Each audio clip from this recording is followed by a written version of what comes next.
That's right. Ebru Primetime News on this 14th day of April 2020 begins right now.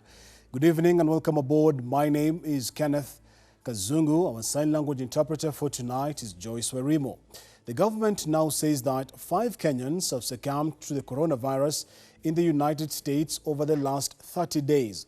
Foreign Affairs Ministry Permanent Secretary Ambassador Macharia Kamau says the 5 had underlying medical conditions that accelerated their conditions. The government has also raised the concern over Kenyans who have died in India who had traveled for treatment for other conditions.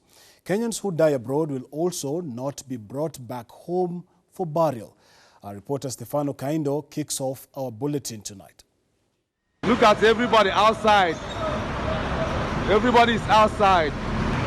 Look at the Chinese police. They won't allow us to rest. As cases of COVID-19 continue to rise in over 180 countries globally, Kenyans living in diaspora have felt the full brunt of the surging pandemic.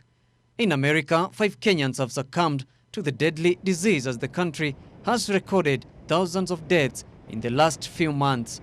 So far, we have on record about 5 Kenyans who have succumbed not necessarily to COVID-19, but who have died in the last month and who have underlying causes that could have made them susceptible to COVID-19 conditions. However, the government has refuted claims that Kenyans have died in China due to the virus. Principal Secretary Macharia Kamau says he is in contact with the Beijing administration in regards to the status of Kenyan citizens. They did not want to have many people living together in one flat, so you're right about that. And so they were put in a situation where their instructions, which were interpreted as eviction, which were really about social distancing. According to PS Macharia, the ministry is ensuring that Kenyans living in diaspora are safe, especially during these unprecedented times. We have been in touch with all governments around the world. We have written to them to ask them to look after Kenyans, to continue to reach out to Kenyans, just as we are continuing to look after the international community that is here in Nairobi. This comes even as Principal Secretary Macharia Kamau announced the death of Administrative Attaché Ruth Ogonda, which occurred at the Olympia Medical Center in California on Friday, April 10, 2020. The ministry said she fell sick and was rushed to the facility. The ministry has further stated that Kenyans who've succumbed to COVID-19 in diaspora will be buried in the respective country they reside in. A COVID patient should be laid to rest within 24 hours of passing away. We should be prepared as Kenyans caught up in these situations around the world. And for those who have passed on, it is something that needs serious consideration by the various families. Maybe the time has come for us to allow our loved ones to be allowed to rest where they have fallen. The COVID-19 situation in the whole world has prompted the government to outline ways through the Ministry of Foreign Affairs on how to assist the Kenyans in the affected countries. Reporting for Ebru TV, I'm Kaindo Stefano. Kaindo Stefano, thank you for that. But more news tonight, and the coronavirus web has extended to 19 counties, with the number of cases now rising to 216. The situation is likely to get worse as the government now rolls out mass testing in some hotspot counties. Jeff Haimba with more details on that story. Kenyans are staring at difficult moments as the coronavirus monster continues to hit various parts of the country. After registering its 216th case, after 8 new cases were reported on Tuesday. That some of our positive cases are actually Kenyans who've had interaction with different members of the public across the country. In the last 24 hours, fellow Kenyans, we have tested 694 samples. Out of these samples, 8 have tested positive for coronavirus disease. The spread of the new cases with regards to their counties of residence is as follows. Nairobi, 6. Siaya, 1. Nakuru, 1. Even more worrying is the penetration of the virus to the grassroots counties, with the Health Chief Administrative Secretary Mercy Mwangangi warning the Kenyans over the surge of the numbers. We are already witnessing a phenomenon where the virus is increasingly moving to counties. I think in the last few days you've seen the numbers in the different counties are on the rise. The virus is now domiciled across the length and breadth of our republic, from down south in Kilifi to Mandera in the north. Some of the counties affected so far include Nairobi with 101 cases, Kilifi County with 10, Mombasa County with 34, Nakuru 5, Mandera 6, Kiambu 7, Laikipia 2, Kisii 1, Kitui County 2, Kajiado 2, Murang'a 2, Homa Bay 1, Kakamega 2, Nyamira 1, Nyandarua 2, Nyeri County 1, Uasin Gishu County 2, Vihiga and Kwale counties 1 case each. The country is now set for the mass testing exercise, with the process set to begin in the hotspot counties of Nairobi, Mombasa, Kwale, Kilifi and Mandera. Taking into consideration the risk profiles of clusters. And as an example, fellow Kenyans, in Nairobi, for instance, we shall prioritize the quarantine centers, hotels, isolation facilities, and hospitals. These form our top 4 priority in Nairobi. We have also identified different cluster areas, and in the coming week, we shall be able to share with you where these cluster areas are within Nairobi County and in the different counties. The Kenya Ports Authority in Mombasa has now raised concerns after 7 of its staff tested positive for the virus. The 7 are in the hospital receiving treatment, with the new cases in the largest port in Kenya coming after one of its staff, a 59-year-old James Oyugi Onyango, is suspected to have died of COVID-19 over the weekend. As an example, Kibera has been identified, and we shall also have prioritized testing in that cluster. In Mombasa, we are deploying 1,000 testing kits to Kenya Ports Authority, KPA. And this is based on the risk of transmission that has been identified from our monitoring teams. And the same will happen in Mandera and Siaya counties. In total, the first phase of mass testing will see approximately 12,000 testing kits deployed. So far, 9 Kenyans have succumbed to the coronavirus-related complication, with 41 recovering from the disease. Reporting for Ebru TV, I'm Jeff Khaemba. Something to ponder about, but let us take our minds off the COVID-19 pandemic for a little bit and focus on something that should be something to smile about in the midst of the storm, and motorists can now breathe a sigh of relief as the Energy and Petroleum Authority announced a massive drop in fuel prices. In the latest monthly review, super, petrol, diesel and kerosene have decreased by 18, 4 and 18 shillings per litre respectively, a 3-year low. The relief at the pump will see motorists in Nairobi part with 92.87 shillings per litre for petrol, 97.56 shillings per litre for diesel, and 77.28 shillings for kerosene, the new prices the lowest since 2017. In a statement, Ebru has attributed the relief to the fall in international prices, which has seen the country's fuel import bill reduce significantly. The COVID-19 crisis across the globe has seen the demand for crude oil plummet, leading to the historical corrections in prices, which in early March hit their lowest in nearly 3 decades. The lesser costs come on the back of the agreement by the Organization of Petrol Exporting Countries, OPEC, and Russia last week to cut production by nearly 10 million barrels a day to stabilize prices amidst last month's historical plunge in costs. The lower fuel prices are expected to have a positive knock-on effect on consumer prices, with inflation now set to fall from the rate of 6.06% registered at the end of March.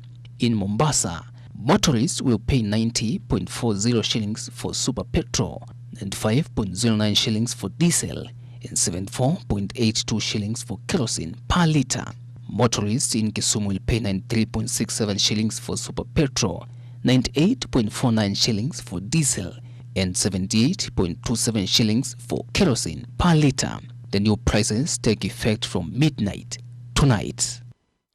All right, back to the COVID-19 pandemic now, and a section of young people in Ngando, that is in the Greater South constituency, are standing up to be counted in the war against the killer COVID-19 by using art to raise awareness. Abdiaziz Hashim spent his day in the area and brought us this story of the Talent Army.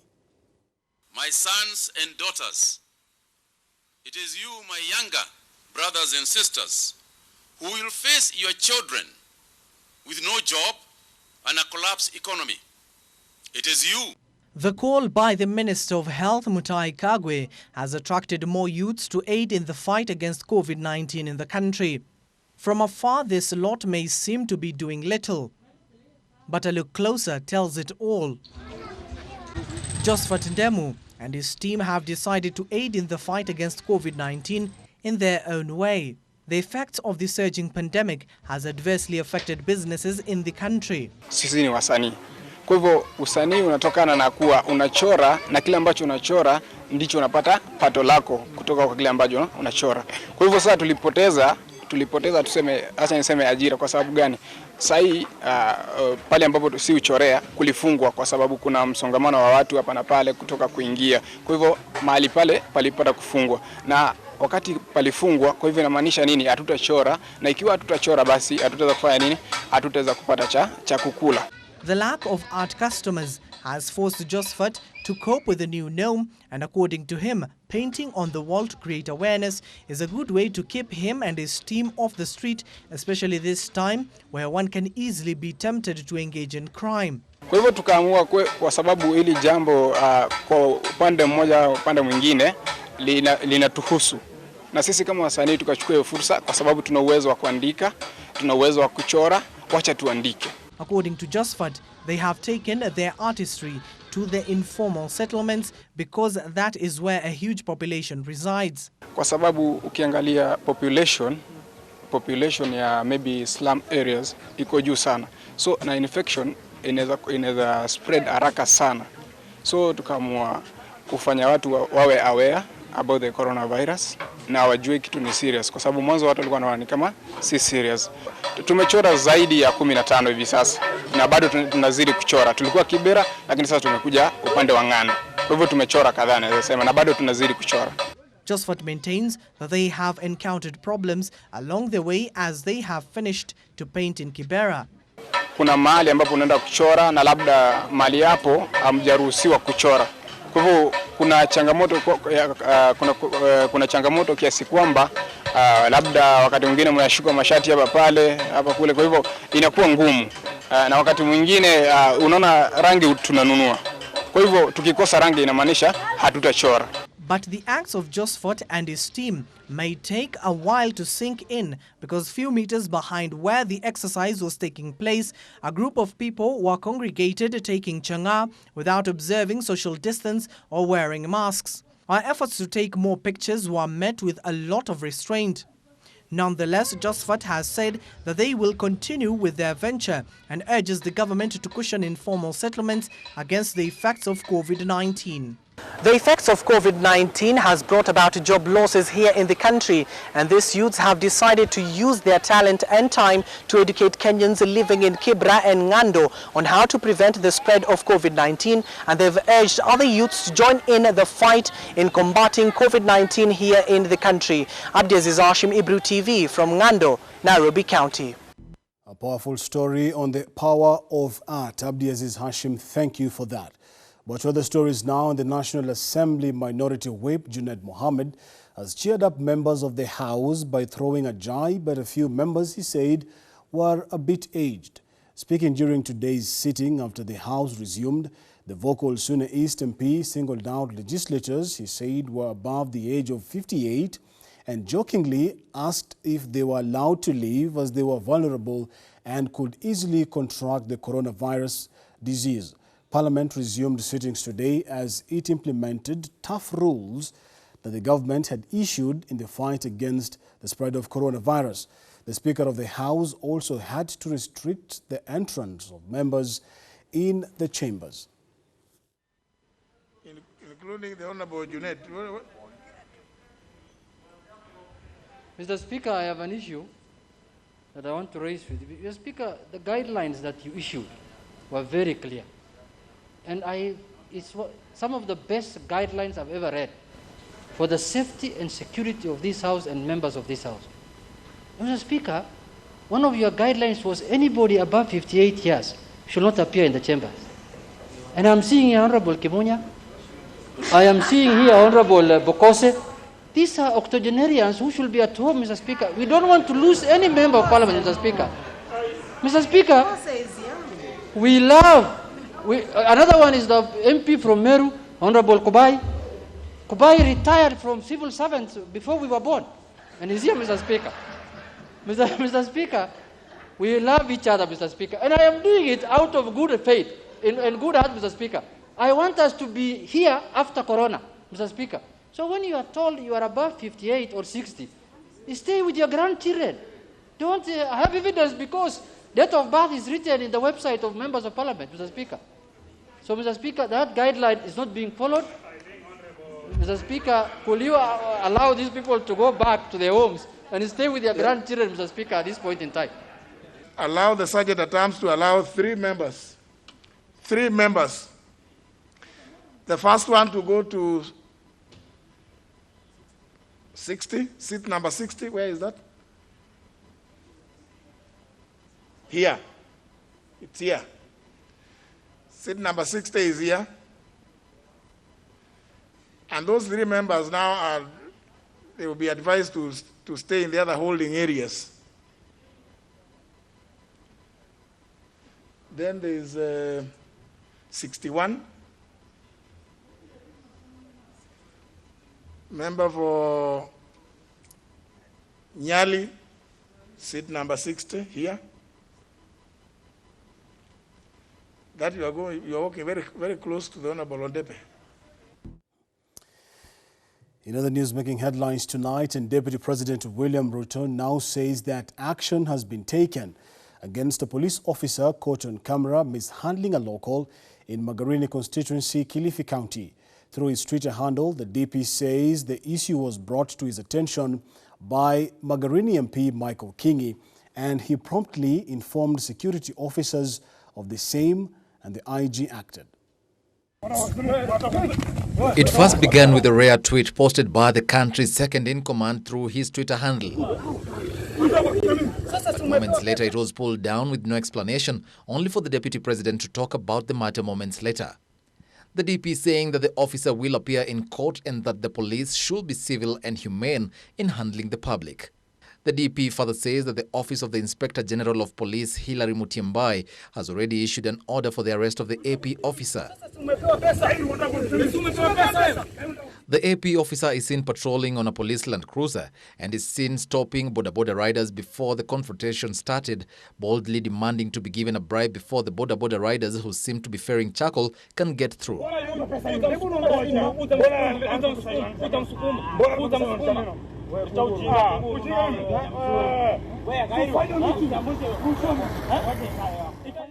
One of the locals is heard saying that the charcoal is illegal in the area, but the officers allow them to be transported.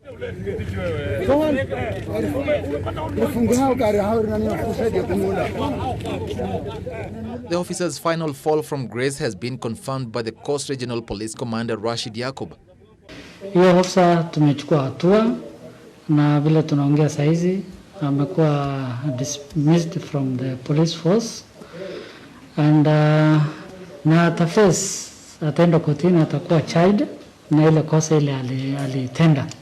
Last year, the Coast Regional Police Boss arrested 2 Kilifi traffic police officers for allegedly taking bribes around Mavueni along the Mombasa-Malindi highway. The police boss was driving to Malindi from Mombasa when he saw a matatu conductor dropping something for the police officers.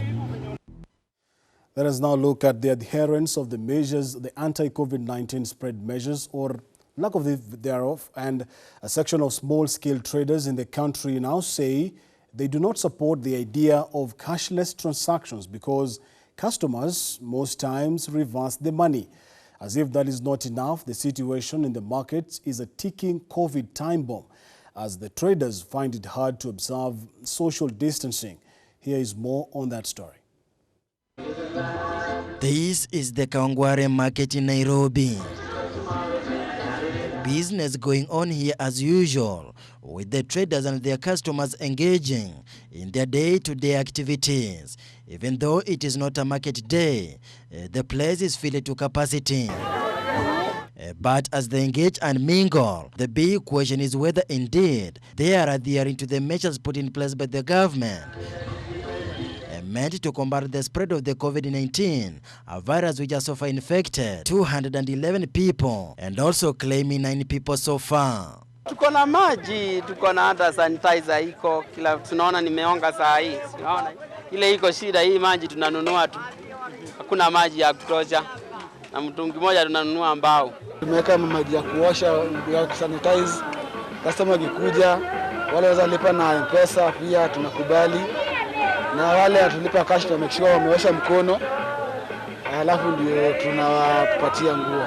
A closer look though reveals that each and every individual in the market is trying as much as possible to adhere to the directives, including wearing the locally made face masks and not forgetting to carry the also important bottle of sanitizer. Kwa sasa hii sisi tuko na mafuta ya kusanitize hapa. Tukishawafungia tunampatia anajisanitize alafu ndio tunampakia. The biggest challenge here seems to be keeping the social distance as the thousands of the people with various needs continue to flock here. Some of the commodities the customers are looking for include tomatoes, onions, among others, which means a thorough inspection for one to identify the best.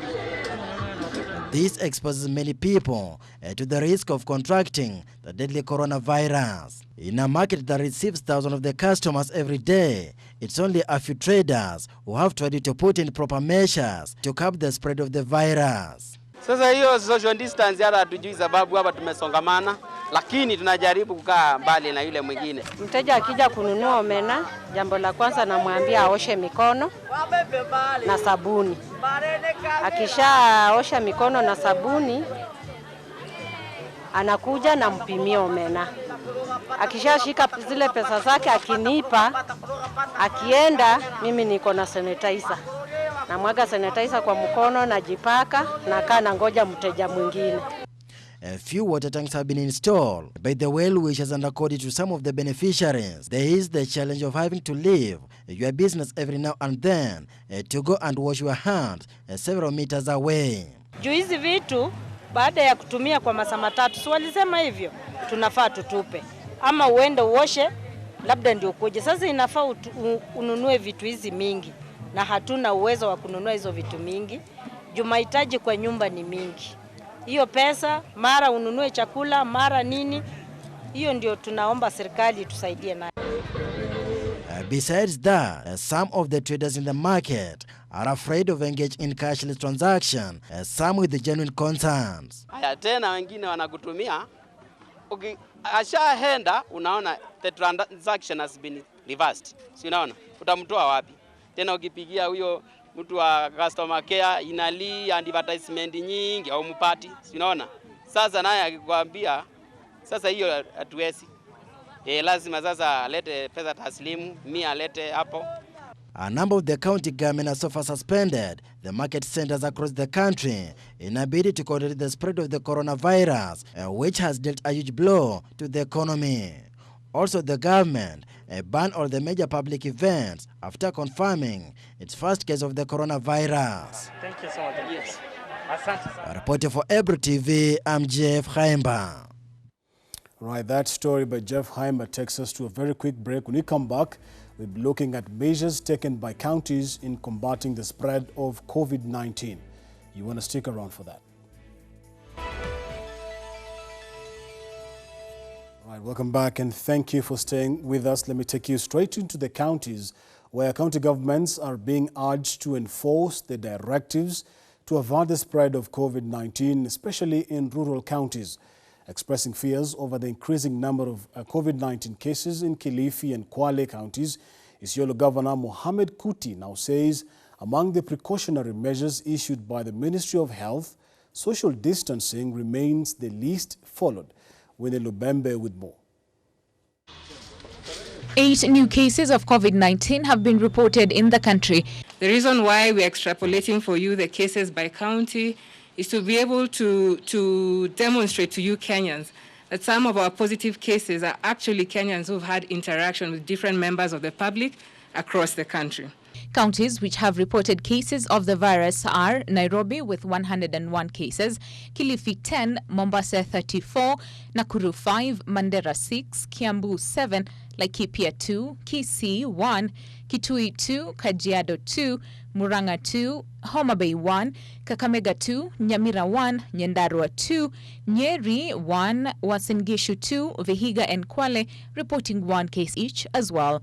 Isiolo Governor Mohamed Kuti has, however, warned that if the precautionary measures directed by the government and the Ministry of Health are ignored, then many people in the rural areas will bear the burden of infections. Rural counties are still thinking this is foreign matter that has come to Nairobi and is still far from us.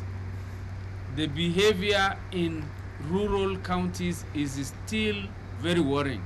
He has implored the county emergency response committees to put more effort, especially in markets, to ensure social distancing is observed.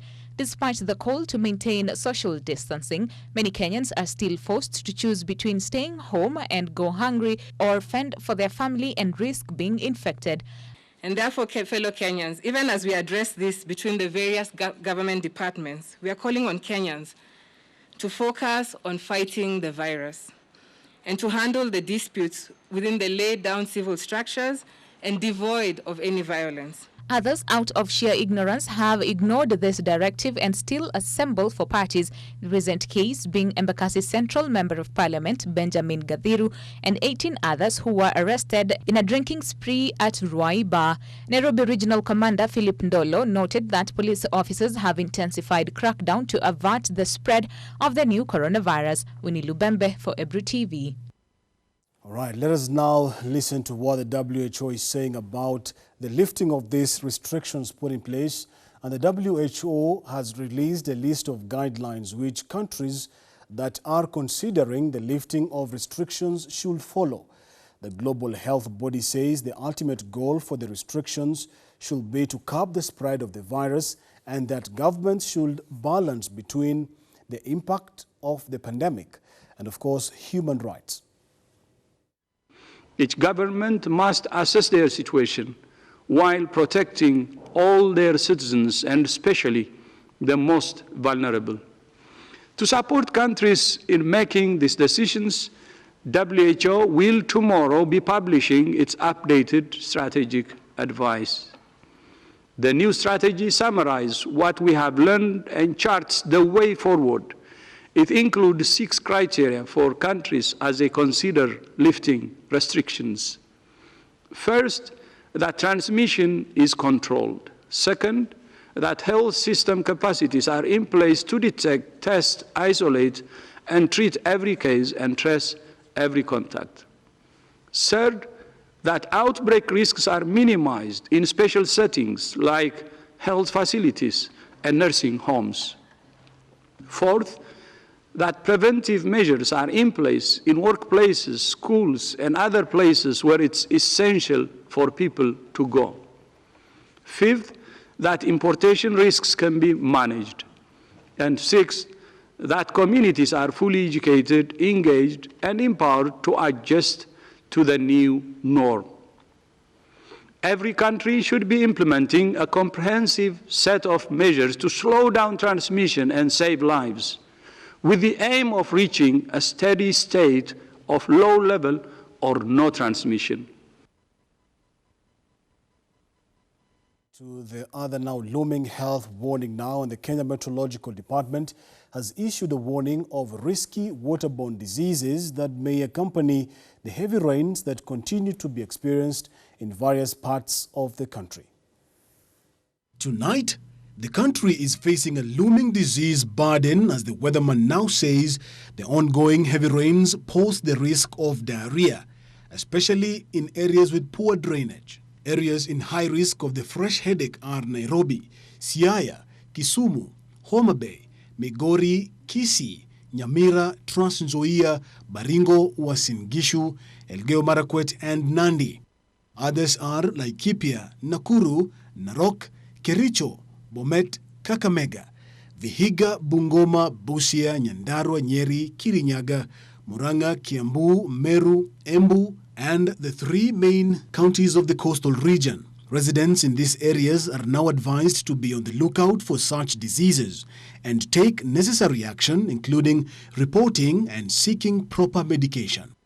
According to a 2017 report by the World Health Organization, diarrhea is among the leading killers of children under the age of 5.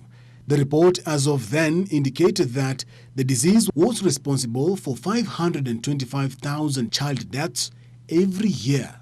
Residents in all the mentioned areas are also advised to be on the lookout for potential flash floods. They are advised to avoid driving through or walking in moving water or open fields and not to shelter under trees or near grilled windows to minimize exposure to lightning strikes. From one looming menace to another one that refuses to leave, and the locusts have now become more adept at beating measures meant to eliminate them. This is according to scientists. A new breed of insects has developed adaptations such as hiding under leaves and change of behavior such as dispersing, making it hard for aerial spraying to kill them as the country continues to battle the containment of the invasion believed to be the worst in 27 years. According to reports, collecting accurate data on the swarms has also become more difficult as their migration patterns and clustering has changed. Samburu County Special Programs Chief Officer Daniel Leisagor said this has dealt a big blow to efforts to contain them. Leisagor noted that the first swarms were easier to predict compared to the new breed. The Food and Agriculture Organization FAO of the United Nations says when desert locusts increase in number and become more crowded, they change their behavior from that of acting as an individual insect to that as acting as part of a group. This means that the locusts may have changed their behavior as a survival tactic. Officials note that the dry conditions that are being experienced in arid and semi-arid counties could prompt the pests to change and try to adapt. FAO also says that the appearance of the locust also changes as a result of the increase in numbers. When the environment is favorable, often after heavy rains and cyclones, the locusts converge and change to color pink, which is immature, and then yellow, which is mature, and form swarms. Desert locusts, unlike many grasshoppers, can travel over long distances and change habits and behavior. It is estimated that more than 30,000 people have been affected and more than 85,000 acres of vegetation cover and pasture risk being destroyed by the locusts. FAO notes that the desert locust can travel up to 150 kilometers in a day and eat their own body weight in greenery, meaning a swarm covering just 1 square kilometer can eat as much food as 35 people in a day. Several swarms of the voracious pests, Lesagor said, have migrated from Samburu to the neighboring counties of Marsabit and Baringo.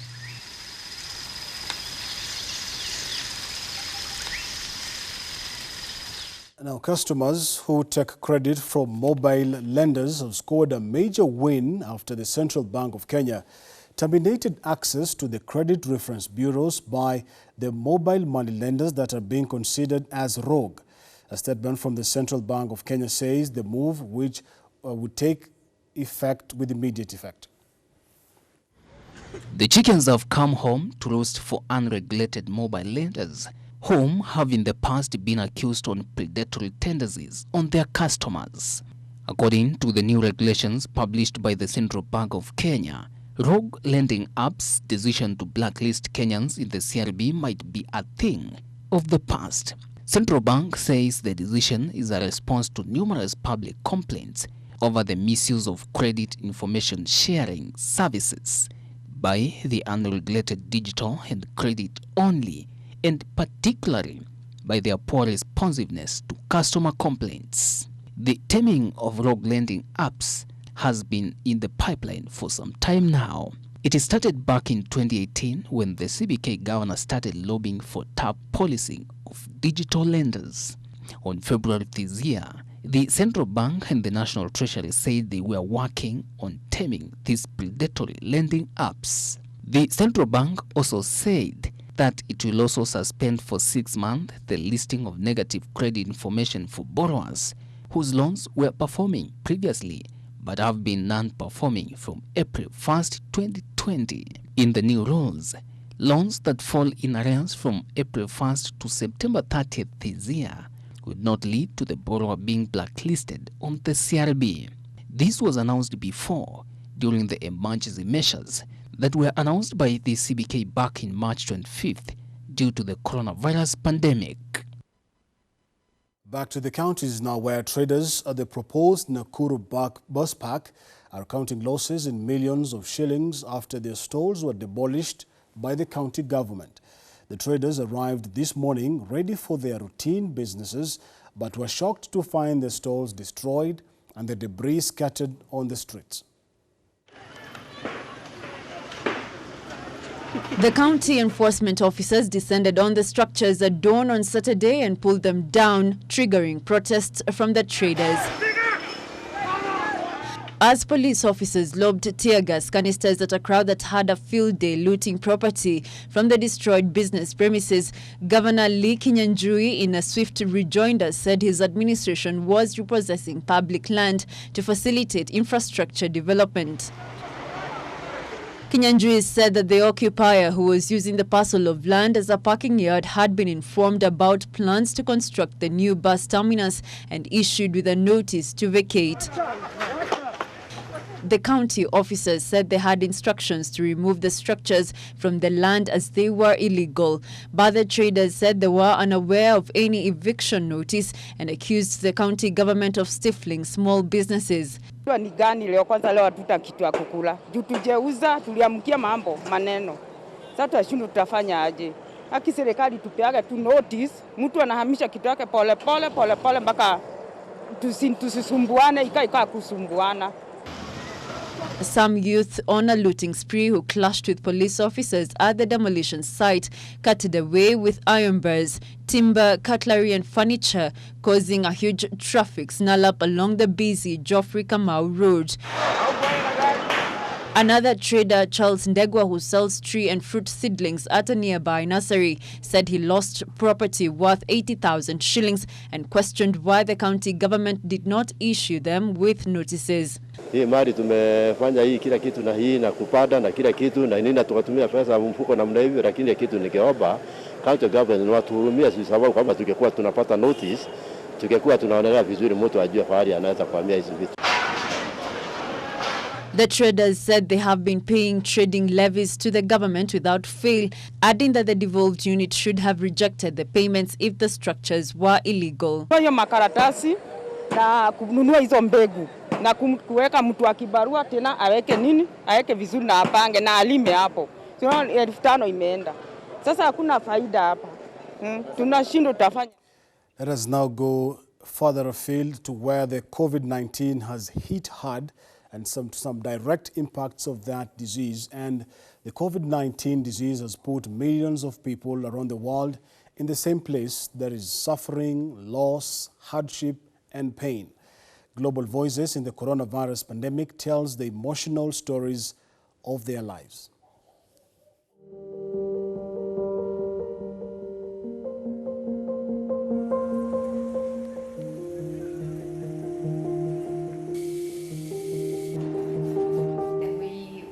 Lost already 85% of our business.